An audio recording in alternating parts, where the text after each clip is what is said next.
ഹരേ കൃഷ്ണ കൃഷ്ണ കൃഷ്ണ ഹരേ ഹരേ ഹരേ രാമ രാമ രാമ ഹരേ ഹരേ ഹരേ കൃഷ്ണ കൃഷ്ണ കൃഷ്ണ കൃഷ്ണ ഹരേ ഹരേ ഗോവിന്ദനാമ സങ്കീർത്തനം ഗോവിന്ദ ഗോവിന്ദ.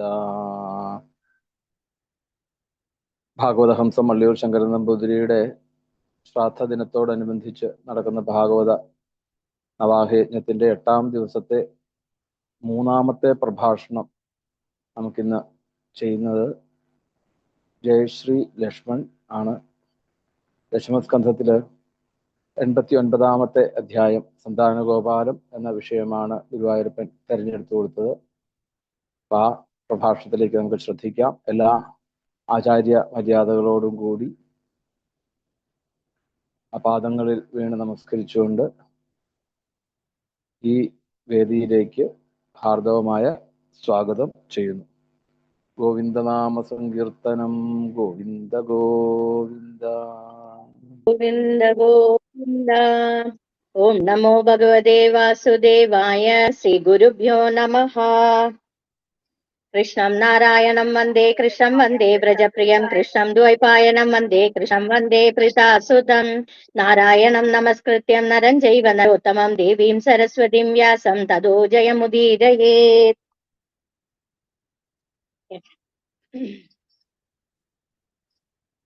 ഈ അധ്യായത്തിൽ 2 കഥകളാണ് ഉള്ളത്. എനിക്ക് ദശമസ്കന്ധത്തിൽ 89-ാമത്തെ അധ്യായമാണ് പ്രഭാഷണത്തിന് ഭഗവാന് തിരുമേനിയുമായിട്ട് അനുഗ്രഹിച്ചു തന്നിരിക്കുന്നത്.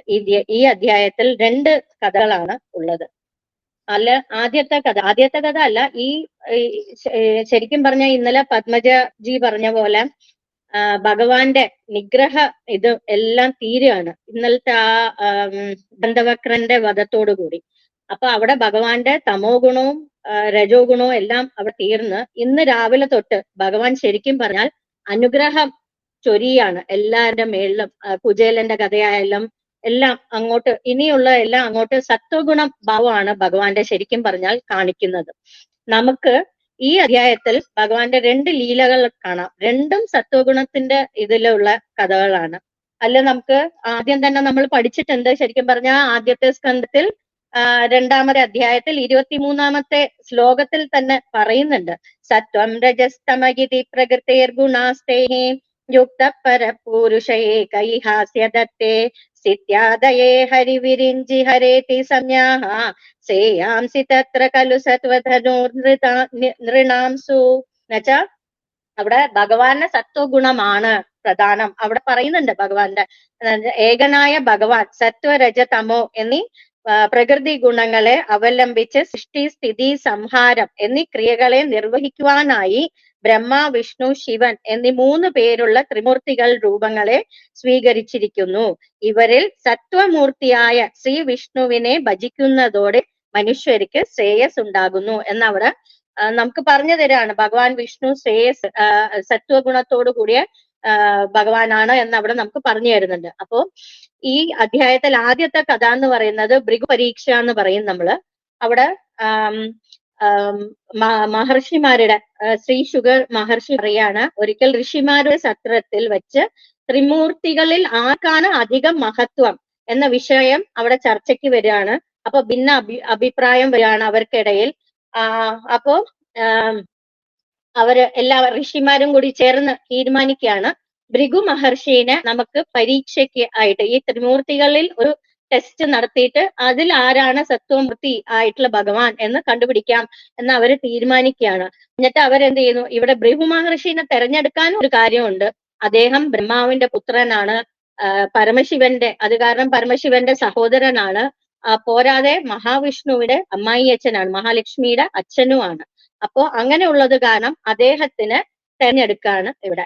അദ്ദേഹം എന്ത് ചെയ്യുന്നു എന്ന് വെച്ചാൽ ആദ്യം ബ്രഹ്മ ലോകത്തേക്ക് പോവാണ്. അവിടെ പോയി അച്ഛനെ നമസ്കരിക്കുകയോ സ്തുതിക്കുകയോ ഒന്നും ചെയ്യാതെ, വന്ദിക്കുകയോ ഒന്നും ചെയ്യാതെ നേരെ അച്ഛന്റെ സിംഹാസനത്തിൽ അച്ഛന്റെ കൂടെ അങ്ങ് കയറി അങ്ങ് ഇരിക്കുകയാണ്. അത് കണ്ടതോടുകൂടി ബ്രഹ്മാവിന് ദേഷ്യം വരികയാണ്. ബ്രഹ്മാവിന് ഭൃഗു മഹർഷിനെ അങ്ങ് അഗ്നി കൊണ്ട് എരിച്ചു കളയാം എന്ന് വരെ തോന്നിയെന്നാണ് അവിടെ പറയുന്നത്. ആ ഒരു ഭാവം കണ്ടതോടുകൂടി ഭൃഗു മഹർഷി അവിടെ നിന്ന് നേരെ ഇറങ്ങി കൈലാസത്തിലോട്ട് പോയി എത്തുകയാണ്. പരമശിവന്റെ കൈലാസത്തിൽ പോയി എത്തുകയാണ്. അവിടെ പോയി എത്തിയ ഉടനെ എന്ത് ചെയ്യുന്നു എന്ന് വെച്ചാൽ അവിടെ പരമശിവനെ നിന്ദിക്കുകയാണ്. അദ്ദേഹം പറയാണ്, നീ ഭൃഗു മഹർഷി പറയാണ്, നീ ശ്മശാനവാസിയാണ്, പിന്നെ അസ്ഥിമാലകളെല്ലാം ധരിക്കുന്ന ഒരാളാണ്, അങ്ങനെയുള്ള ഒരാൾ എന്നെ തൊടാൻ പാടില്ല എന്നവിടെ നിന്ദിക്കുകയാണ് ഭൃഗു മഹർഷി. അപ്പൊ ആ നിന്ദനം കേട്ടതോടുകൂടി പരമശിവന്റെ സകല ഇതും പോയി. അദ്ദേഹത്തിന്റെ ആ തമോ ഗുണം അങ്ങ് ഉയർന്നു വന്ന് അദ്ദേഹം ശൂലം കൊണ്ട് ഭൃഗു മഹർഷിനെ കൊല്ലാൻ വരെ പോയി എന്നാണ് പറയുന്നത്. അപ്പോ ശ്രീ പാർവതി അവിടെ നമസ്കരിച്ച് പരമശിവനെ സാന്ത്വനപ്പെടുത്തി ചെയ്യാണ്. അത് കണ്ടതോടുകൂടി ഭൃഗു മഹർഷി അവിടെ നിന്ന് നേരെ ഇറങ്ങി വൈകുണ്ഠത്തേക്ക് പോവാണ്. വൈകുണ്ഠത്തേക്ക് അവിടെ പോയപ്പോ അവിടെ കാണുന്ന കാഴ്ച എന്ന് വെച്ചാൽ ലക്ഷ്മി ദേവിയുടെ മടിയിൽ മഹാവിഷ്ണു കിടന്ന് ഉറങ്ങുന്നതായിട്ടാണ് കാണുന്നത്. അങ്ങനെ ഇരിക്കുന്ന ആ മഹാവിഷ്ണുവിന്റെ മാറില് ഭൃഗു മഹർഷി ഓടിപ്പോയി ഒരു ചവിട്ട് കൊടുക്കാണ്, ചവിട്ടി ഇങ്ങനെ എണീപ്പിക്കുകയാണ്. എന്നുവെച്ചാൽ എല്ലാവരുടെ അടുത്തും അതേപോലെ ആ ഒരു എന്താ പറയാ, അവരുടെ ആ ഒരു ക്ഷമനെ അവിടെ പരീക്ഷിക്കുകയാണ് എന്ന് ശരിക്കും പറയാം നമുക്ക്. ആ 3 ത്രിമൂർത്തികളിലും ആ ക്ഷമ അവിടെ പരീക്ഷിക്കുകയാണ്. സത്വഗുണം കൂടി നിൽക്കുന്ന ആ ഭഗവാന് മാത്രമേ ആ ക്ഷമയും ദയയും എല്ലാം ഉണ്ടാവുള്ളൂ. അപ്പൊ ഇവിടെ മഹാവിഷ്ണു എന്ത് ചെയ്യുന്നു എന്ന് വെച്ചാൽ നെട്ടി ഏണീട്ട് ഭൃഗു മഹർഷിനെ വന്ദിക്കുന്നു. എന്നിട്ട് പറയുക, അദ്ദേഹത്തിന് തന്റെ ആസനത്തിൽ ഇരുത്തുകയാണ്. എന്നിട്ട് അവിടെ മഹാവിഷ്ണു പറയുകയാണ് ഭൃഗു മഹർഷിയോട്, ബ്രഹ്മൻ സ്വാഗതം, ഈ ആസനത്തിൽ ഇരുന്നാലും അല്പം വിശ്രമിച്ചാലും കഷ്ടം, അവിടെ നിന്ന് വരവ് അറിയാതെയാണ് ഞാൻ ഇങ്ങനെ കിടന്ന് ഉറങ്ങിയത് എന്ന്, അതൊരു മഹാ അപരാധമാണ്, എന്നെ പൊറുക്കണമേ എന്ന് പറയാണ്. അത് കഴിഞ്ഞിട്ട് അദ്ദേഹം ഭൃഗു മഹർഷിയുടെ കാല് പയ്യെ തടവി കൊടുത്തിട്ട് അവിടെ മൃദുലമായ ചരണങ്ങൾ അവിടെ തടവി കൊടുത്തോണ്ട് പറയുകയാണ്, വേദനിച്ചോ, എന്റെ ഈ കല്ല് പോലെയുള്ള എന്റെ ഈ മാറിൽ ചവിട്ടിയിട്ട് അങ്ങയുടെ ഈ പാദങ്ങൾ വേദനിച്ചോ എന്ന് അവിടെ മഹാവിഷ്ണു ചോദിക്കുകയാണ്.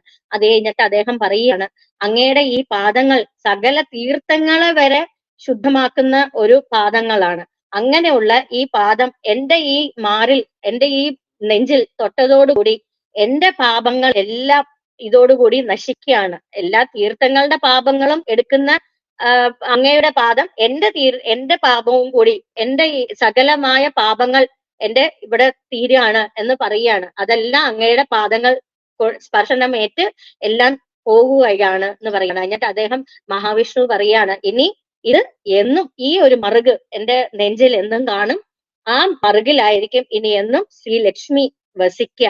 അവളാണെങ്കിലോ ചഞ്ചലയാണ്. നമുക്ക് എല്ലാവർക്കും അറിയാം, ലക്ഷ്മി ദേവി ഒരു സ്ഥലത്ത് നിൽക്കത്തില്ല. അപ്പോ ഇങ്ങനെ ഓടിക്കൊണ്ടിരിക്കുന്ന ലക്ഷ്മി ദേവി ഇനി സ്ഥിരമായിട്ട് എന്റെ ഈ മാറിലിരിക്കും. കാരണം എല്ലാ പാപങ്ങളും നശിച്ച് നല്ല ശുദ്ധ സത്വ സ്ഥലം ആയി അത് എന്നാണ് അദ്ദേഹം പറയുന്നത്. അപ്പൊ ഇതെല്ലാം കേട്ടതോടുകൂടി ഭൃഗു മഹർഷിക്കാണെങ്കിൽ അങ്ങേയറ്റം സന്തോഷം, അശ്രുക്കൾ ഇങ്ങനെ പൊയ്യാണ്, ആനന്ദ അശ്രുക്കൾ അദ്ദേഹത്തിന് പൊയ്യാണ്. എന്നിട്ട് അദ്ദേഹം ഭഗവാനോട് ഒന്നും പറയാനുള്ള ഒരു ഇതില്ല, ഗദ്ഗതയോടുകൂടി അദ്ദേഹം അവിടെ നിന്ന് പോയി മഹർഷിമാരോടെല്ലാം പോയി പറയുകയാണ്. തന്റെ ഈ 3 സ്ഥലങ്ങളിലും പോയ അനുഭവങ്ങൾ അദ്ദേഹം അവിടെ അറിയിക്കുകയാണ്, അവിടെ ഋഷിമാരോട്. എന്നിട്ട് അവര് പറയുകയാണ് അദ്ദേഹം ഇതുപോലെ മഹാവിഷ്ണുവിന്റെ സ്ഥലം അല്ലെങ്കിൽ മഹാവിഷ്ണുവിനെ ഭജിക്കുന്നതാണ് ഏറ്റവും ശ്രേഷ്ഠം. കാരണം 3 പേരെയും നിന്ദിച്ചു, ഒരേപോലെ നിന്ദിക്കുകയാണ് ചെയ്തത് അവിടെ. പക്ഷെ അവിടെ സത്വഗുണം കൂടി നിൽക്കുന്നത് മഹാവിഷ്ണുവിന് മാത്രമാണ്. അതുകൊണ്ടാണ് ആ ദയയും ക്ഷമയും അവിടെ ഉള്ളത്. അതുകൊണ്ട് നമ്മൾ എല്ലാവരും ഭജിക്കേണ്ടതും ഈ മഹാവിഷ്ണുവിനെ തന്നെയാണ്. കാരണം ഭഗവാന്റെ കീർത്തനങ്ങളും ഇതും എല്ലാം കേൾക്കുമ്പോൾ നമുക്ക് സകല നമ്മുടെ പാപങ്ങൾ വരെ തീരും എന്നാണ് അവിടെ ഭൃഗു മഹർഷി പറഞ്ഞ് അവിടെ എല്ലാ ഋഷിമാരും കൂടി ഭഗവാൻ മഹാവിഷ്ണുവിനെ പൂജിക്കുകയാണ്. അവരവിടെ സ്തുതിക്കുകയാണ്. അവര് ഇനി ധ്യാനം ചെയ്യുന്നത് മഹാവിഷ്ണുവിനെയാണ്. എന്നിട്ട് അവരെല്ലാരും പരമഗതി അടയും എന്നാണ് അവിടെ പറയുന്നത്. ഇതിന് ഒരു ഫലസ്തുതി പറയുന്നുണ്ട് സൂതമുനി. അവിടെ പറയുന്നത് എന്താന്ന് വെച്ചാ, സൂതമുനി ശൗനകാദി മുനിമാരോട് പറയുകയാണ്, ഭഗവാന്റെ ലീലകൾ ശ്രവിക്കുന്നതും സംസാര ഭയം ഇല്ലാതാക്കുവാനും പുണ്യം നേടുവാനും ഏറ്റവും നല്ലതാണ്. മഹാവിഷ്ണുവിന്റെ ലീലകളെല്ലാം കേൾക്കുന്നത് നല്ലതാണെന്നാണ് പറയുന്നത്. അത് കഴിഞ്ഞിട്ട് അതാണ് നമുക്ക് എന്നും ശ്രേയസ്കരമായിട്ടുള്ള ഒരു കാര്യം എന്നവിടെ പറഞ്ഞ് ആ കഥ അവിടെ തീരുകയാണ്. അപ്പൊ ഭഗവാന്റെ ആ ഒരു സത്വഗുണമാണ് നമുക്ക് അവിടെ കാണുന്നത്. ശുദ്ധ സത്വഗുണമാണ് എന്നാണ് പറയുക. അതേപോലെ ഈ അധ്യായത്തിൽ തന്നെ രണ്ടാമത് ഒരു കഥയുണ്ട്. അതാണ് സന്താന ഗോപാലന്റെ കഥ. അപ്പോൾ ഈ കഥയിൽ നമുക്കറിയാം ഇതുപോലെ ഈ അധ്യായത്തിൽ ഈ ഒരു കഥേനെ നമുക്ക് ഇത് ചെയ്തിട്ട് ഒരു ശ്ലോകമുണ്ട്. അപ്പൊ ആദ്യത്തെ കഥയ്ക്ക് ഞാൻ ഒരു ശ്ലോകം പറഞ്ഞില്ലേ, ഒന്നാമത്തെ സ്കന്ധത്തിൽ രണ്ടാമത്തെ അധ്യായത്തിൽ 23-ാമത്തെ ശ്ലോകം. അതേപോലെ രണ്ടാമത്തെ അധ്യായത്തിൽ രണ്ടാമത്തെ സ്കന്ധത്തിൽ 10-ാമത്തെ അധ്യായത്തിൽ ഈ 12-ാമത്തെ ശ്ലോകം അവിടെ പറയുന്നുണ്ട്. ഈ കഥയിലെ ഉദ്ദേശം എന്ന് വെച്ചാൽ സത്വഗുണം മാത്രമല്ല, ഭഗവാന്റെ ആ ഒരു സത്വഗുണം മാത്രമല്ല കാണിക്കുന്ന, അർജുനന്റെ ആ ഒരു ഗൗരവം അല്ലെങ്കിൽ ആ ഒരു എന്താ പറയാ അഹങ്കാരത്തിനെ അവിടെ നശിപ്പിക്കുകയാണ് ചെയ്യുന്നത്. അപ്പൊ അതിനുള്ളതും കൂടിയാണ്. ഭഗവാന്റെ ഇച്ഛയില്ലെങ്കിൽ ഇന്ന് രാവിലെ നമ്മൾ ശാന്തിജി പറയുന്നത് കേട്ടു, ഒരു ഇല പോലും അനങ്ങില്ല. സത്യമാണ് അത്. അപ്പൊ അങ്ങനെ ആ ഒരു ഇത് കാണിക്കാനായിട്ട്, ആ ഒരു ഇതിന്റെ മഹിമ കാണിക്കാനായിട്ടാണ് ഈ സന്താന ഗോപാലന്റെ ഇത് കഥ പറയുന്നത്. അപ്പൊ അതിന് പറ്റിയ ഒരു ശ്ലോകമാണ്. നമുക്കറിയാം ഈ ഭാഗവതം എന്ന് വെച്ചാൽ ആദ്യത്തെ 3 അധ്യായങ്ങളിൽ തന്നെ ശരിക്കും പറഞ്ഞാൽ മുഴുവനായിട്ടുള്ള ഈ ഭാഗവതം പറഞ്ഞു കഴിഞ്ഞു. കഥ നമുക്ക് ശരിക്കും പറഞ്ഞു, തത്വങ്ങളും എല്ലാം നമുക്ക് പറഞ്ഞു കഴിഞ്ഞു ആദ്യത്തെ 3 അധ്യായങ്ങളിൽ. പിന്നെ നമ്മളെ പോലെ ഈ മൂഢമായ ഈ ഒരു ജന്മത്തിന് അത്ര പെട്ടെന്ന് ഈ തത്വങ്ങളെല്ലാം പറഞ്ഞു തന്നാൽ മനസ്സിലാവുകയില്ല. അപ്പൊ അതിന് വേണ്ടിയിട്ടാണ് ബാക്കിയുള്ള എല്ലാം ഇങ്ങനെ വിസ്തരിച്ച്, ഭാഗവതം മുഴുവൻ ഇങ്ങനെ വിസ്തരിച്ച് ഭഗവാന്റെ കഥകളും ലീലകളും എല്ലാം, ഭഗവാന്റെ മാത്രമല്ല എല്ലാവരുടെയും, ഭഗവാന്റെ അംശങ്ങളും അംശന്റെ അംശമായവരുടെയും എല്ലാവരുടെയും കഥയും കാര്യങ്ങളും എല്ലാം നമുക്കിവിടെ പറഞ്ഞു തരുന്നത് നമ്മളെ പോലത്തെ ഈ മൂഢന്മാർക്ക് മനസ്സിലാവാൻ വേണ്ടിയിട്ടാണ്. അപ്പൊ അതിനുള്ള ശ്ലോകം ഞാൻ പറയാം. ദ്രവ്യം കർമ്മച കാലശ്ച സ്വഭാവോ ജീവയേവച യദനുഗ്രഹത സന്ധീന സന്ധീയതുപേക്ഷയാ. എന്നുവെച്ചാ ഇവിടെ പറയുകയാണ്, ദ്രവ്യം, കാലം, കർമ്മം, സ്വഭാവം, ജീവൻ എന്നീ 5 ഘടകങ്ങളാണ് പ്രപഞ്ച സൃഷ്ടിക്ക് ആധാരമാകുന്നത്. എന്നാൽ ഭഗവാന്റെ അനുഗ്രഹം ഇല്ലെങ്കിൽ ഒന്നും കർമ്മം ചെയ്യാൻ ഇവർ എല്ലാവരും അശക്തരാണ്. ആർക്കും ഒരു കർമ്മവും ചെയ്യാൻ പറ്റത്തില്ല. അപ്പം ഭഗവാന്റെ ആ ഒരു ഇച്ഛ അവിടെ വേണം. ആ ഒരു ഇല അനങ്ങണമെങ്കിൽ പോലും അവിടെ ആ ഇച്ഛ വേണം എന്ന് പറയുന്നത് പോലെയാണ്. അപ്പോ അവിടെ അർജുനന് ആ ഒരു ഗർവം അവിടെ ശമിക്കാൻ വേണ്ടിയിട്ടാണ് ഈ ഒരു കഥ ഇവിടെ നമുക്ക് പറഞ്ഞു തരുന്നത്. അപ്പം ആ കഥയിലോട്ട് പോകാം. സന്താന ഗോപാലൻ കഥയിൽ കാണുന്നത് എന്താന്ന് വെച്ചാൽ ഇതേ സത്വഗുണത്തിന്റെ ഭാവം തന്നെയാണ് ഭഗവാന്റെ. അത് തന്നെയാണ് നമ്മൾ ഇവിടെ കാണുന്നത്. കാരണം അർജുനന്റെ ആ അഹങ്കാരത്തെ കോപം കൊണ്ടല്ല ഭഗവാൻ അവിടെ ജയിക്കുന്നത്, മറിച്ച് സ്നേഹത്തോടെയും ജ്ഞാനത്തോടെയും കൂടിയാണ് അവനെ തിരുത്തുന്നത്. ആ അർജുനന്റെ ആ ഒരു ഗർവത്തിനെ അവിടെ ശമിപ്പിക്കുന്നത്. കാരണം ഭഗവാൻ ഈ ഇവിടെ എത്തുമ്പോഴേക്കും അവസാനമായി ഭഗവാന്റെ എന്നാണ് പറയുന്നത്. അപ്പൊ ആ സത്വഗുണ പ്രധാനിയാണ്. എല്ലാ സമയത്തും ഭഗവാന്റെ സത്വഗുണമാണ്, സത്വഗുണിയാണ്. പക്ഷെ എന്നാലും നമ്മൾ ഈ ഭഗവാന്റെ ഈ ഒരു 90-ാമത്തെ അധ്യായത്തിന്റെ അടുത്തെത്തി നിൽക്കുമ്പോൾ ഭഗവാൻ മൊത്തത്തിൽ മുഴുവനോടെ ആ ശുദ്ധ സത്വ ഭാവത്തോട് ഗുണത്തോടു കൂടിയാണ് അവിടെ ഇരിക്കുന്നതെന്ന് നമുക്ക് പറയാം. അപ്പോ ഞാൻ ആ കഥയിലോട്ട് പോവാം. സന്താന ഗോപാലന്റെ കഥയിലോട്ട് പോവാം. അവിടെ എന്താന്ന് വെച്ചാൽ ഒരിക്കൽ ദ്വാരകയിൽ വസിച്ചിരുന്ന ഒരു ബ്രാഹ്മണന്റെ പത്നി പ്രസവിച്ച ശിശുക്കളെല്ലാം ഭൂസ്പർശം ഏൽക്കുമ്പോൾ തന്നെ മരിച്ചു പോവുകയാണ്. അപ്പൊ ആദ്യ പ്രസവം കഴിഞ്ഞപ്പോൾ തന്നെ ബ്രാഹ്മണൻ എന്താ ചെയ്തതെന്ന് വെച്ചാൽ ആ കുട്ടിയുടെ മൃതദേഹം എടുത്തുകൊണ്ട് ഉഗ്രസേന മഹാരാജാവിന്റെ കൊട്ടാര വാതിക്കൽ കൊണ്ടുപോയി കിടത്തിയിട്ട് ഇപ്രകാരം അദ്ദേഹം ഉറക്കെ തന്റെ ദുഃഖം പറയുകയാണ്. എല്ലാവരും കേൾക്കുവിൻ, ഇവിടത്തെ രാജാവ് ബ്രഹ്മദ്വേഷിയും ഷഠനും ലുബ്ധനും വിഷയാലോലുപനുമായ ക്ഷത്രിയ ധർമ്മത്തിനെ പാലിക്കാത്ത ഒരു മഹാരാജാവാണ്. ഇവിടെയുള്ള എല്ലാവരും ക്ഷത്രിയന്മാരാണ്, പക്ഷെ അവരെല്ലാരും ബ്രാഹ്മണരെ പോലെ യാഗം ചെയ്തുകൊണ്ടിരിക്കുന്നതാണ്. അവരുടെ സ്വധർമ്മ പാലനം അല്ല ചെയ്യുന്നത്. അങ്ങനെ കാരണം ഞാൻ ഒരു ബ്രാഹ്മണനാണ്, ഞാൻ എന്റെ ധർമ്മങ്ങളെല്ലാം പാലിക്കുന്നുണ്ട്. അങ്ങനെയുള്ള എനിക്ക് എന്റെ ഈ പുത്രനെ എന്നെ കൊണ്ട് രക്ഷിക്കാൻ പറ്റുന്നില്ല. ആ ഭൂസ്പർശം ഏൽക്കുമ്പോഴേക്കും ആ കുട്ടി മരിക്കുന്നു എങ്കിൽ ഇവിടുത്തെ രാജാവിന്റെ അത് ദോഷമാണ് എന്ന് അദ്ദേഹം അവിടെ പറയുകയാണ്. ഇതെല്ലാം പറഞ്ഞ് അദ്ദേഹം അവിടെ അങ്ങനെ വിലപിക്കുകയാണ്. എന്നിട്ട് എന്ത് ചെയ്യുന്ന വെച്ചാൽ ഈ കുട്ടീനെ കൊണ്ടുപോയി സംസ്കരിക്കും. അങ്ങനെ അദ്ദേഹം 8 പ്രാവശ്യവും തന്റെ കുട്ടികൾ ഇങ്ങനെ ഭൂസ്പർശം ഏൽക്കും, അവർ മരിക്കും. അദ്ദേഹം ഇവിടെ കൊണ്ടുവന്ന് വരും.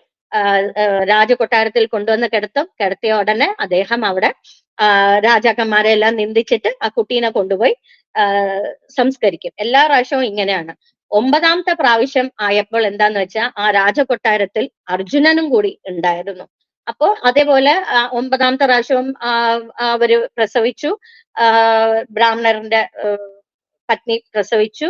ആ കുട്ടി മരിച്ച ഉടനെ അദ്ദേഹം കൊണ്ടുവന്ന് ഈ കൊട്ടാരത്തിന്റെ വാതൊക്കെ കൊണ്ടുവന്നിട്ട് ഇങ്ങനെ അവനോണ്ട് കരയുകയാണ്. അപ്പൊ ഇത് കേട്ട ഉടനെ അർജുനൻ എന്ത് ചെയ്തു എന്ന് വെച്ചാൽ, ഇപ്രാവശ്യം അർജുനൻ ഉള്ള കാരണം അർജുനൻ എന്ത് ചെയ്തു എന്ന് വെച്ചാൽ, ശരിയാണ് അങ്ങ് പറയുന്നത് ശരിയാണ്, ഇവിടെയുള്ള ക്ഷത്രിയന്മാരൊന്നും അവരുടെ ധർമ്മം പാലിക്കുന്നില്ല, ഞാൻ നിങ്ങളുടെ കുട്ടീനെ രക്ഷിച്ചു തരാം, അടുത്ത പ്രാവശ്യം ആ കുട്ടി ജനിക്കുകയാണെങ്കിൽ ഞാൻ നിങ്ങളുടെ കുട്ടീനെ രക്ഷിച്ചു തരാം, ഞാൻ വലിയ വില്ലാളി വീരനാണ്, എന്നെ കൊണ്ട് നിങ്ങളുടെ കുട്ടീനെ രക്ഷിക്കാൻ പറ്റും എന്ന് അവിടെ, അങ്ങനെ പറ്റിയില്ലെങ്കിൽ ഞാൻ ഉടനെ തന്നെ അഗ്നിപ്രവേശം ചെയ്യാം എന്ന് ആ ഒരു അഹങ്കാരത്തോടു കൂടി, എന്നുവെച്ചാൽ അവിടെ ഭഗവാനുണ്ട്, ബലരാമനുണ്ട്, പ്രദ്യുമ്നനുണ്ട്, അനിരുദ്ധനുണ്ട്, എല്ലാരും ഉണ്ട്. എല്ലാരും മിണ്ടാതെ ഇരിക്കുകയാണ്. ഭഗവാൻ ഒന്നും പറയാത്തത് കൊണ്ട് ആരും ഇതിന് ഉത്തരം പറയാതെ എല്ലാരും മിണ്ടാതെ ഇരിക്കുന്ന സ്ഥലത്ത് അർജുനൻ തന്റെ ആ ഒരു ഗർവം കൊണ്ട് മാത്രം ഞാൻ നിന്റെ കുട്ടീനെ രക്ഷിച്ചു തരാം എന്ന് അവിടെ ഒരു അഹങ്കാരത്തോടു കൂടി പറയുകയാണ്. അത് കേട്ട ഉടനെ ബ്രാഹ്മണൻ അവിടെ പറയുന്നുണ്ട്, നീ പറയുന്നത് ശരിയാണോ അർജുന? ഇവിടെ രാജാവുണ്ട്, കൃഷ്ണൻ, ബലരാമൻ എല്ലാരും ഉണ്ട്, അവരുടെ കുട്ടികളുണ്ട്, എല്ലാരും ഉണ്ട്. എന്നിട്ട് നീ ഇങ്ങനെ ഒരു മൂടനെ പോലെ ഇങ്ങനെ അഹങ്കാരത്തോടു കൂടി പറയുന്നുണ്ടല്ലോ, എന്റെ കുട്ടീനെ നീ രക്ഷിച്ചു തരാം, ഇതെല്ലാം സത്യം പറഞ്ഞാൽ എന്റെ കർമ്മബലമാണ് എന്ന് ഞാൻ വിശ്വസിച്ചു കൊള്ളാം എന്ന് അവിടെ ആ ബ്രാഹ്മണൻ പറയുന്നുണ്ട്. പക്ഷെ എന്നാലും കൃഷ്ണന്റെ ആ ഒരു അഹങ്കാരം കാരണം കൃഷ്ണൻ പറയാണ്, അങ്ങേ എന്റെ വീര്യത്തിനെ, അർജുനൻ അവിടെ പറയാണ്, അങ്ങയുടെ വീര്യത്തെ അപമാനിക്കണ്ട, ഞാൻ സംഘർഷനോ കൃഷ്ണനോ അല്ലെങ്കിൽ കൃഷ്ണപുത്രനോ അല്ല, ഞാൻ ഗാന്ധീവധാരിയായ അർജുനനാണ്. ഞാൻ പരമശിവനെ വരെ പ്രീതിപ്പെടുത്തി പാശുപതാസ്ത്രം വരെ നേടിയ ഒരാളാണ് ഞാൻ. യമധർമ്മന്റെ കൂടെ യുദ്ധം ചെയ്ത് അങ്ങയുടെ കുട്ടീനെ ഞാൻ കൊണ്ടുതരാം എന്നവിടെ അർജുനൻ തന്റെ ആ ഒരു അഹങ്കാരത്തോടു കൂടി അവിടെ പറയാണ്. ഇത് കേട്ടപ്പോൾ ബ്രാഹ്മണന് സന്തോഷം തോന്നി. ശരി എന്ന് പറഞ്ഞ് അദ്ദേഹം അവിടെ നിന്ന് സന്തോഷത്തോടു കൂടി പോകുന്നുണ്ട്. അദ്ദേഹവും എല്ലാരും നമ്മൾ ഈ പറയുന്ന പോലെ അങ്ങനെ ഒരു ആശ്വാസ വാക്ക് ഒരാളുടെ കയ്യിൽ നിന്ന് ഇത്രയും ദുഃഖിച്ചിരിക്കുമ്പോൾ കിട്ടുമ്പോൾ നമ്മൾ എല്ലാരും ശരിയാണ്, അയാൾ എന്നെ സഹായിക്കും എന്ന് നമ്മളൊക്കെ വിചാരിക്കുന്ന പോലെ പാവം ആ ബ്രാഹ്മണനും അങ്ങനെ ഒരു തെറ്റിദ്ധരിച്ചു. അത് കേട്ട് സന്തുഷ്ടനായി ബ്രാഹ്മണൻ അങ്ങനെ അങ്ങ് പോയി. എന്നിട്ട് 10ാമത്തെ കുട്ടി പ്രസവിക്കാറായി എന്നുള്ളത് അർജുനനെ അറിയിക്കുകയാണ് അദ്ദേഹം. അപ്പൊ അർജുനൻ എന്ത് ചെയ്തു എന്ന് വെച്ചാൽ മന്ത്രപൂർവ്വം യോജിപ്പിക്കപ്പെട്ട നാനാ ശരങ്ങളെ കൊണ്ട് പ്രസവമുറി ഒരെണ്ണം ഉണ്ടാക്കി. എന്നിട്ട് അവിടെ ജാഗ്രതയോടെ കാത്തിരിക്കുകയാണ് അർജുനൻ പ്രസവിക്കാനായിട്ട് അവര്. അപ്പോ ബ്രാഹ്മണ പത്നി അവിടെ പ്രസവിച്ചു. കുട്ടി ഇപ്രാവശ്യം എന്ത് പറ്റിന്ന് വെച്ചാൽ കരയുന്ന ശബ്ദമെല്ലാം കേട്ടു, പക്ഷെ ആകാശത്തിലോട്ട് അങ്ങനെ തന്നെ അങ്ങ് ആ കുട്ടി പറന്നുപോയി. അപ്പോ അവിടെ ബ്രാഹ്മണൻ പറയുകയാണ്, ഇത്രയും നാൾ എനിക്ക് ആ കുട്ടീനെ ഒന്ന് കാണാനെങ്കിലും പറ്റുമായിരുന്നു, പക്ഷെ ഈ മൂഢനായ ഈ അധനായ ഈ അർജുനന്റെ വാക്ക് കേട്ടിട്ട് എനിക്ക് ഇപ്രാവശ്യം എന്റെ കുട്ടീനെ ഒന്ന് കണ്ണുകൊണ്ട് കാണാൻ പോലും പറ്റാത്ത ഒരു അവസ്ഥയായി പോയി എന്ന് പറഞ്ഞ് അവിടെ ബ്രാഹ്മണൻ കരയാണ്. ഈ മൂഢനാണ് ഇവനും അവന്റെ ഒരു ഗാന്ധീവവും എന്നൊക്കെ പറഞ്ഞ് അവിടെ അർജുനനെ നിന്ദിക്കുകയാണ്. അപ്പോ ഇത് കേട്ടപ്പോ അർജുനന് വളരെയധികം സങ്കടമായി. കാരണം എങ്ങനെ രക്ഷിക്കും, ആരെ രക്ഷിക്കും, അവിടെ ഒരു കുട്ടി പോലും ഇല്ല രക്ഷിക്കാനായിട്ട്. അപ്പൊ അത് കണ്ടപ്പോ അർജുനന് വളരെ സങ്കടമായി. അർജുനൻ എന്ത് ചെയ്തു എന്ന് വെച്ചാൽ നേരെ ഭഗവാനോട് ആജ്ഞ മേടിച്ച് യമധർമ്മന്റെ യമലോകത്ത് പോയി നോക്കി, പിന്നെ വരുണന്റെ ലോകത്ത് പോയി നോക്കി, പിന്നെ ഇന്ദ്രൻ, അഗ്നി, വായു, വരുണൻ എല്ലാവരുടെ സ്ഥലം, പാതാളം, സ്വർഗം, എല്ലാ സ്ഥലങ്ങളിലും പോയി ഈ ബ്രാഹ്മണന്റെ പുത്രന്മാരെ പോയി അന്വേഷിക്കുകയാണ്. പക്ഷെ ഒരിടത്തും ഈ ബ്രാഹ്മണന്റെ പുത്രനെ കണ്ടില്ല. അപ്പോ തന്റെ ഇനിയിപ്പോ ഒന്നും ചെയ്യാനില്ല. അപ്പൊ അർജുനൻ എന്ത് ചെയ്യുന്നു വെച്ചാൽ തന്റെ പ്രതിജ്ഞ പരിപാലിക്കാനായി കഴിയാതെ വന്നപ്പോൾ അഗ്നിപ്രവേശം ചെയ്യാനായിട്ട് തയ്യാറാവുകയാണ്. അത് കണ്ടപ്പോൾ ഭഗവാൻ എന്ത് ചെയ്തു, അവിടെ ഭഗവാൻ അർജുനനെ തടഞ്ഞു നിർത്തുകയാണ്. ഇതുപോലെ നിന്റെ എന്നുവെച്ചാ അവിടെ ഭഗവാൻ പറയാണ്, എന്റെ ഒരു വളരെ പ്രിയപ്പെട്ട ഒരു ഭക്തനാണ് നീ, അങ്ങനെയുള്ള നീ എന്നെ മറന്നിട്ട് സ്വന്തം തന്റെ ഒരു എന്താ പറയാ, സ്വന്തമായിട്ട് എല്ലാം ചെയ്യാം എന്നുള്ള ആ ഒരു ഭാവത്തോടു കൂടി നീ ഇതിനെ അഹങ്കാരിയായി. അപ്പൊ ആ ഒരു അഹങ്കാരം ശമിക്കാൻ വേണ്ടിയിട്ടാണ് ഇങ്ങനെ ഒരു ലീല ചെയ്തേ എന്ന് അവിടെ ഭഗവാൻ പറയാണ്. എന്നിട്ട് ഭഗവാൻ കൃഷ്ണർ എന്ത് ചെയ്യുന്നു എന്ന് വെച്ചാൽ അർജുനനെയും കൂട്ടി, ഭഗവാനിന് 4 കുതിരകളുണ്ട് തന്റെ രഥത്തില്, ശല്യനാണ് അദ്ദേഹത്തിന്റെ തേരാളി. അവര് അർജുനനെയും കൂട്ടി ഭഗവാൻ എന്ത് ചെയ്യുന്നു എന്ന് വെച്ചാൽ ഈ തേരിൽ കയറ്റിയിട്ട് നേരെ പോവാണ്. വടക്ക് നോക്കി അവര് പോവുകയാണ്. 7 സപ്തദ്വീപുകളും ഗിരികളും സമുദ്രങ്ങളും ലോകാലോകവും പർവ്വതവും കടന്ന് അവരവിടെ അന്ധകാരത്തിലാണ് പോയി എത്തുന്നത്. നമുക്ക് എല്ലാവർക്കും അറിയാം, 5-ാം സ്കന്ധത്തിൽ നമ്മൾ പഠിച്ചു, ഇതുപോലെ ലോകാലോക പർവ്വതം വരെ സൂര്യന്റെ പ്രകാശം പതിക്കത്തുള്ളൂ. അതിനപ്പുറം അങ്ങോട്ട് ഇരുട്ടാണ്, മഹാ ഇരുട്ടാണ്, ഘോര ഇരുട്ടാണ്, ഒന്നും കാണത്തില്ല എന്നുള്ളത് നമ്മൾ പഠിച്ചിട്ടുണ്ട്. അപ്പൊ അങ്ങനെ ഇരിക്കെ ആ ഒരു ലോകാലോക പർവ്വതവും കടന്ന് അവര് പോയപ്പോ ആ കുതിരകൾക്കൊന്നും കണ്ണു കാണാതെയായി. എന്ത് ചെയ്യണം, എങ്ങനെ പോണം, വഴിയൊന്നും തെളിയുന്നില്ല, കാണുന്നില്ല. അങ്ങനെ ഇരിക്കുമ്പോ ഭഗവാന്റെ സുദർശന ചക്രം അങ്ങോട്ട് മുന്നിലോട്ട് അയക്കുകയാണ്. എന്നിട്ട് വഴി കാണിച്ചു തരാനായിട്ട് ആ സുദർശന ചക്രത്തിനോട് പറയാണ്.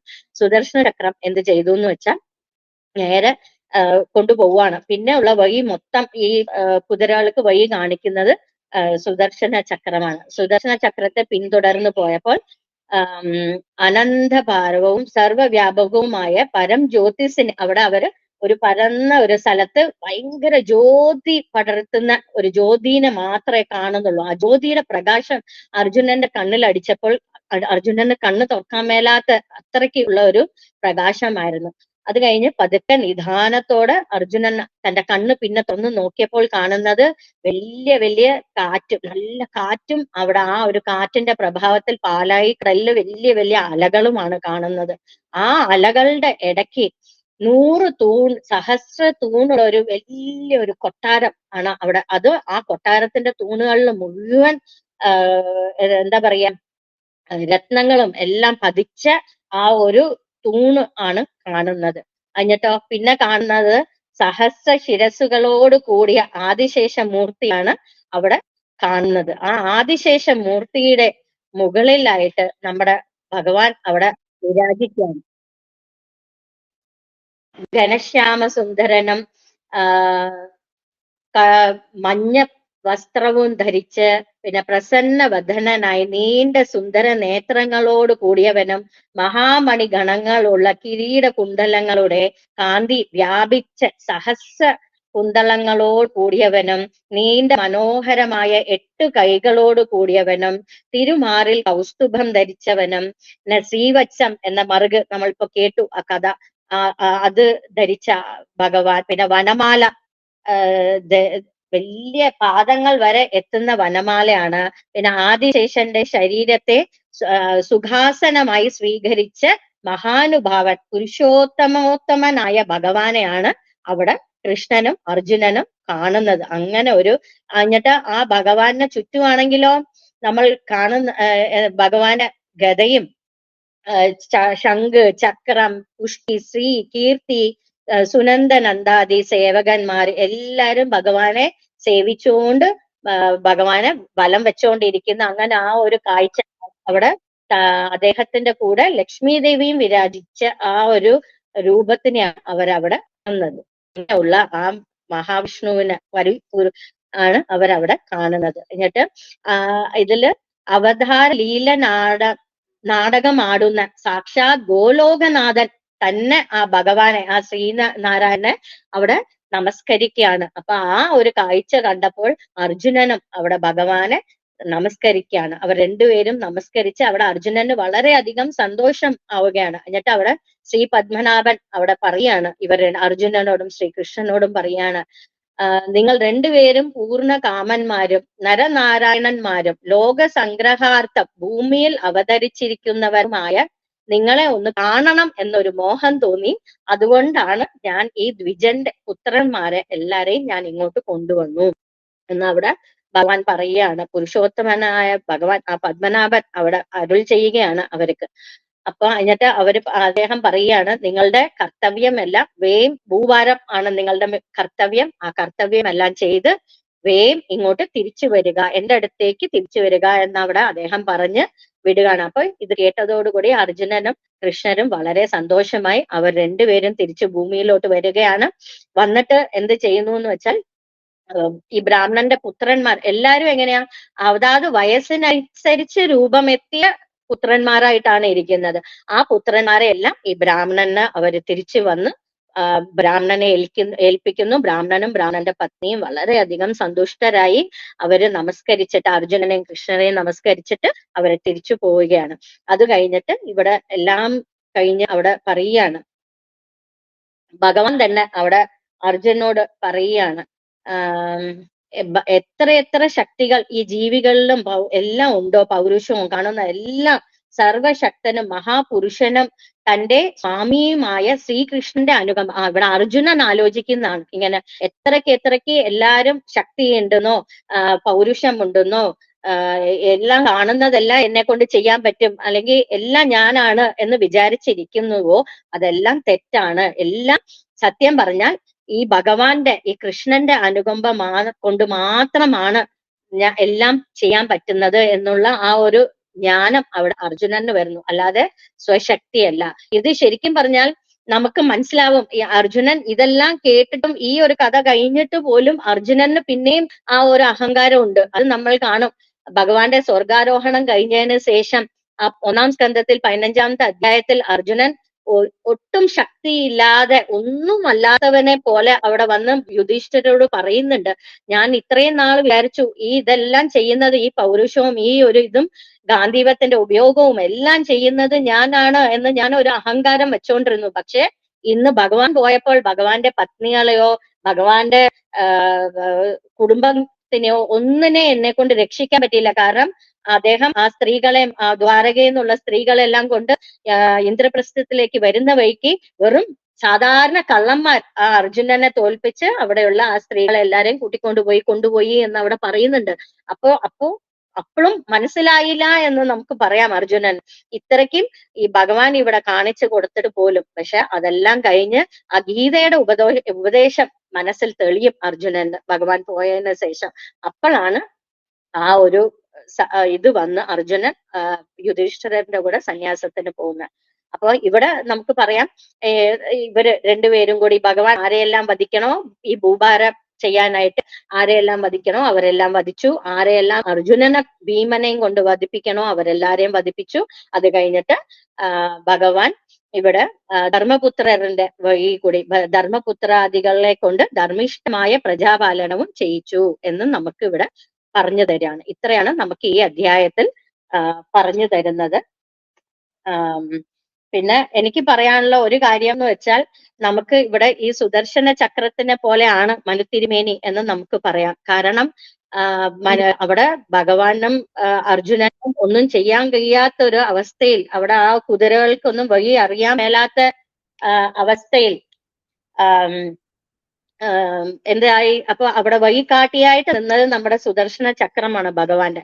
അതുപോലെയാണ് നമുക്ക് ഇവിടെ മനുത്തിരുമേനി എന്ന് നമുക്ക് പറയാം. നമ്മളെ കൊണ്ട് എല്ലാ പ്രഭാഷണവും എല്ലാം ഇതും കൂടെ ഇത്രയും നാൾ നമ്മൾ വായിച്ചുകൊണ്ട് മാത്രമേ ഇരുന്നുള്ളൂ, ഭാഗവതം വായിച്ചുകൊണ്ടിരുന്നു, അത്രേ ചെയ്തുകൊണ്ടിരുന്നുള്ളൂ. പക്ഷെ നമ്മൾ ഓരോരുത്തരും ഇവിടെ അതിനേക്കാൾ ഉയരണം, ഭഗവാന്റെ കുറച്ചും കൂടി അടുത്തെത്തണം എന്നുള്ള ആ ഒരു ഇതോടുകൂടി മനുത്തിരുമേനി നമ്മളെ പോലുള്ള പ്രഭാഷണം ഒന്നും ഒട്ടും ചെയ്യാൻ ഒന്നും അറിയാത്ത ഒരാളെ കൊണ്ട്, നമ്മളെ പോലെ എല്ലാരും അങ്ങനെ തന്നെയാ പറയുന്നത്. എല്ലാരും ഇതിൽ പറയുന്നുണ്ട് ആദ്യമായിട്ടാണ്. സത്യമാണ്, എല്ലാരും ഇവിടെ ആദ്യമായിട്ടാണ് ഇങ്ങനെ ഒരു പ്രഭാഷണം, ഇത്രയും പ്രഭാഷണങ്ങൾ വെച്ച് നമ്മളെല്ലാരെയും അടുത്ത ഒരു തലത്തിലോട്ട് സത്യം പറഞ്ഞാൽ പൊക്കുകയാണ് നമ്മുടെ ഗുരുവായ മനുത്തിരുമേനി. അത് പറയാതെ നിവർത്തിയില്ല. അങ്ങയുടെ പാദങ്ങളിൽ നമസ്കരിച്ചുകൊണ്ട് ഞാൻ എന്റെ ഈ ഒരു ചെറിയൊരു ഇത് നിർത്താൻ. കായേന വാചാ മനസേന്ദ്രിയേ വാ ബുദ്ധ്യാത്മനാ വാ പ്രകൃതേ സ്വഭാവാത് കരോമി യദ്യത് സകലം പരസ്മൈ നാരായണായേതി സമർപ്പയാമി. ഗോവിന്ദനാമ സങ്കീർത്തനം. ഗോവിന്ദ ഗോവിന്ദ. വളരെ കഴിഞ്ഞ പ്രാവശ്യവും നമുക്ക് ലക്ഷ്മൺ അല്ലെ, അമ്മ നല്ല ഭംഗിയായിട്ട് വെറുതെ കാതിർത്ത് വെച്ചാൽ മതി, അതുപോലെ നമുക്ക് പറഞ്ഞു തന്നിട്ടുള്ളതാണ് ഹിച്ചു. അതിൽ ലെവലേശം പോലും കുറവില്ലാതെ ഈ വർഷവും ആ ദാനോപാലത്തിന്റെ കിഞ്ചിത് പൗരുഷം പുംസാം മേനെ കൃഷ്ണാനുകമ്പിതം. എനിക്ക് ഏറ്റവും ഇഷ്ടപ്പെട്ടത് ഈ ഇതിൽ തന്നെ പറയുന്ന പ്രഭാഷണങ്ങളെ കോട്ട് ചെയ്യുമ്പം എത്ര ആത്മാർത്ഥതയാണെന്ന് ആലോചിച്ച് നോക്കുക അല്ലെ. ഓരോ ചെറിയ പ്രഭാഷണങ്ങളാണെങ്കിൽ പോലും അത് ശ്രദ്ധിക്കുന്നു എന്നുള്ളത് ഏറ്റവും വലിയൊരു ക്വാളിറ്റിയാണ് ശരിക്കും. അപ്പൊ ഇന്ന് ശാന്തി രാവിലെ പറഞ്ഞ ആ ഒരു ഭഗവദീച്ഛയാണ് എല്ലാം ഇവിടെ നടക്കുന്നത് എന്നുള്ളതിനെ കണക്ട് ചെയ്യണമെങ്കിൽ അത് വലിയൊരു ആത്മാർത്ഥതയാണ് ശരിക്കും. അതാണ് ഭക്തന്മാരുടെ ലക്ഷണം. അതാണ് എത്ര കൊച്ചുകുട്ടി പറഞ്ഞാൽ പോലും അതിൽ നിന്ന് നല്ലതിനെ സ്വീകരിക്കാനൊരു ഒരു താല്പര്യം, അത് വളരെയധികം പ്രശംസാവനീയമായിട്ടുള്ള കാര്യമാണത്. എന്തായാലും വളരെയധികം സന്തോഷം. പിന്നെ ഒത്തിരി സ്ഥലത്തേക്ക് നമ്മളെ കൂട്ടിക്കൊണ്ടുപോയി അല്ലേ ശരിക്കും. ആ പ്രഥമ സ്കന്ധത്തിലേക്ക്, അതുപോലെ തന്നെ ശ്ലോകങ്ങൾ എടുത്ത് പറയുക എന്നൊക്കെ പറഞ്ഞാൽ എത്ര ആത്മാർത്ഥതയാണ് ശരിക്കും. നമ്മളൊക്കെ നോക്കിക്കോളൂ, പഠിക്കുന്നവര് സംബന്ധിച്ചിടത്തോളം, എന്നെ സംബന്ധിച്ചിടത്തോളം അതെ, എനിക്കിപ്പോ ഇതിങ്ങനെ ഒരു ശ്ലോകം എടുത്ത് പറയുമ്പം അതൊന്ന് നോട്ട് ചെയ്യാനൊരു ഭാഗ്യമാണ്. എനിക്ക് ആ സീത ടീച്ചറിന്റെ പ്രഭാഷണം അതുകൊണ്ട് ഭയങ്കര ഒരു ഹർട്ട് ചെയ്ത ഒരു പ്രഭാഷണമാണ് ശരിക്കും. ഓരോ ശ്ലോകങ്ങളെയും നമുക്ക് എടുത്തു തരുമ്പം നമുക്ക് എത്ര പ്രയോജനമാണത് അല്ലേ, നമ്മൾ വായിക്കുന്നവർക്ക് എത്ര പ്രയോജനമാണെന്ന്.